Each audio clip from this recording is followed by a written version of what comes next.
Frères et sœurs, je continue à vous traduire tout à fait fidèlement les messages depuis les USA, messages très importants donnés à Shelley et Anna et tout à fait conformes à ce que nous vivons actuellement.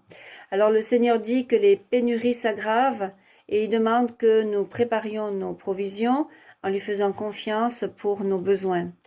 Il nous dit l'économie s'effondre, toute ressemblance avec la normalité s'estompe alors qu'un nouvel ordre mondial va être mis en place. Les plans de l'Antéchrist sont presque terminés. Vous verrez bientôt l'abomination de la désolation se tenir dans le lieu saint. Le conflit mondial va s'intensifier. Alors que les familles se divisent, Satan souhaite vous monter les uns contre les autres, les frères contre les frères, les enfants contre leurs parents, faisant de vous des cœurs de pierre remplis de haine. Son plan est de diviser et de conquérir. Les changements saisonniers se produisent parce que la terre a basculé. J'ai raccourci les jours. Je ne vous ai pas abandonné, mes fidèles. Je vous aime. Restez près de moi par la prière et mon Eucharistie en préparant vos cœurs pour mon retour imminent. Ainsi parle le Seigneur. Et la Vierge Marie de dire « Priez mon chapelet de lumière, soyez les porteurs de lumière de mon Fils, brillant de mille feux dans ce monde de ténèbres où le chaos et l'agitation règnent dans le cœur de l'humanité. Les divisions dans les familles s'intensifient parce que Satan veut vous diviser et vous isoler les uns les autres afin de profiter de vos faiblesses et d'obscurcir vos pensées. Son plan est en train de se réaliser avec l'émergence d'une troisième guerre mondiale. L'Antéchrist est déjà sur vous, attendant l'effondrement des nations et la chute économique. Son ordre, le nouvel ordre mondial, renaîtra alors des cendres de ce monde. Ce qu'il en restera, bien sûr, après la Troisième Guerre mondiale. Puisque nous savons que des millions de personnes vont mourir pendant cette Troisième Guerre mondiale. Son image sera érigée pour que tous ceux qui reçoivent sa marque l'adorent.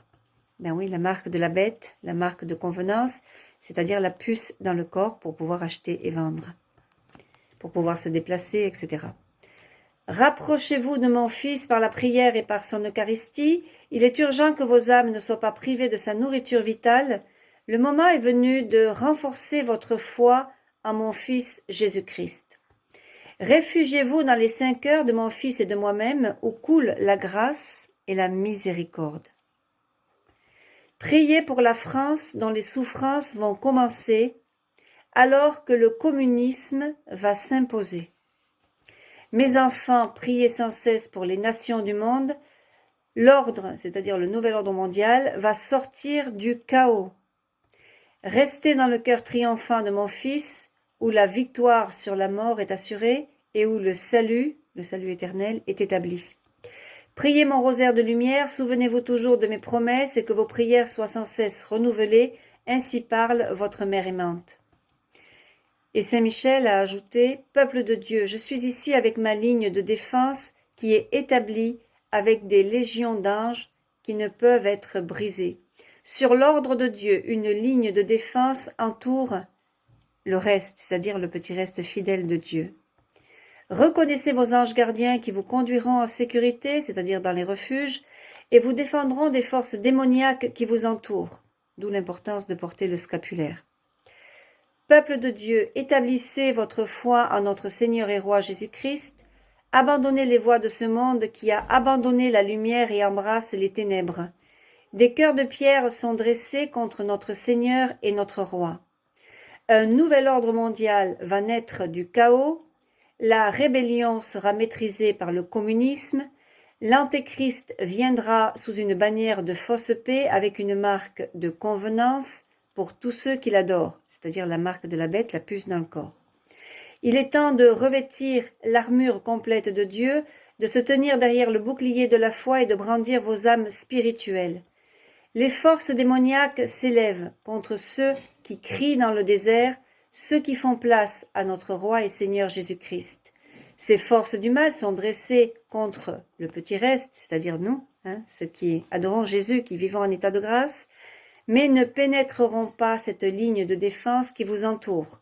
Merci aux anges. Tenez bon, ne laissez pas votre foi vaciller, restez dans les limites de la protection que notre Seigneur et Roi Jésus-Christ a établie devant vous. Priez, repentez-vous en gardant vos vêtements exempts de toute tâche et de tout défaut. Soyez prêts à rendre compte de votre vie et de votre âme, bien sûr pendant l'approche et l'illumination des consciences. L'heure est tardive, les sceaux sont brisés, les trompettes sonnent, la tribulation est sur vous. Sur l'ordre de Dieu, le ciel et la terre seront secoués. Les constellations ont commencé à tomber alors que la collision de Nibiru se dirige vers le système solaire. Je me tiens prêt avec une multitude d'anges pour vous défendre de la méchanceté et des pièges du diable dont les jours sont peu nombreux, ainsi parle votre défenseur vigilant, Saint Michel Archange. Eh bien voilà, frères et sœurs, nous savons, nous sommes en plein apocalypse. L'agneau de Dieu ouvre les sceaux, les trompettes sonnent, la guerre mondiale, la famine, et puis l'entrée dans la tribulation de l'Antéchrist avec le nouvel ordre mondial, un peu moins de 3 ans et demi de tribulation, où l'Antéchrist prendra son siège au Vatican. C'est le secret de la Salette qui nous le dit. Rome deviendra le siège de l'Antéchrist. Et à la fin de la tribulation, il y aura les 3 jours des ténèbres, pendant lequel Dieu élèvera ses fidèles, pendant quelques instants, le temps qu'il refasse sa création. Rappelez-vous, Seigneur, que le Seigneur n'a pas plaisanté lors du déluge, il n'a pas plaisanté lors de Sodome et Gomorrhe, le feu est tombé sur tous ceux qui vivaient dans le péché mortel, dans l'homosexualité, dans la fornication. Je rappelle qu'il est interdit d'avoir des rapports sexuels, sauf si on est marié à l'église, quand on est un chrétien catholique, baptisé en tout cas. Voilà, frères et sœurs, mettez-vous en état de grâce, c'est urgent, l'heure a sonné, il n'y a plus de temps. À bientôt. Soyez 1000 fois bénis.